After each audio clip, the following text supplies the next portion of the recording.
In Thailand, Operation Bangkok shutdown continues as tens of thousands of protesters take to the streets and blocking intersections. In addition, an explosive device was thrown at a former premier's house. I'm Raymond Asensio for Asia Today. Joining me online from Bangkok is the Wall Street Journal Southeast Asia Bureau Chief James Hukwe. Now, James, what is the latest development? Earlier this morning, there was an explosive device was thrown into the condo of the former Prime Minister, Abhisit Vejjajiva. Police are sort of like continuing their investigations in the area, and around about the same time there was some shots fired at one of the protest sites around Bangkok. This is actually the first time we've seen some violence associated with this particular protest, which is now in its third day. Right. Now, according to estimates now, how many people are actually on the streets demanding for Prime Minister Yingluck Shinawatra to step down? Lunchtime, you'll get quite a spike. A lot of people will come out and join the protests during their lunch hours. It suggests that shutdown isn't quite the most accurate term to describe this. People are coming to work. We're in the middle of the demonstration zone ourselves here.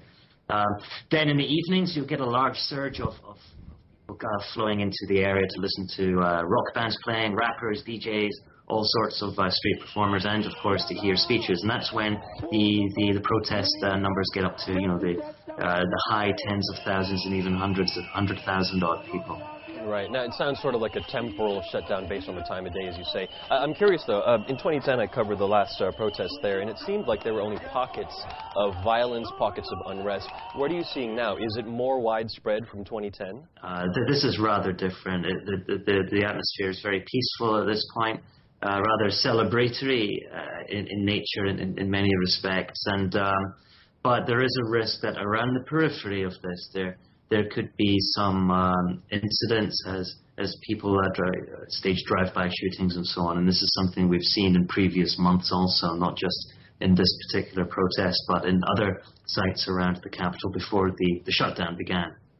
Right. And the big question, those February 2nd elections, do you think they're still on track?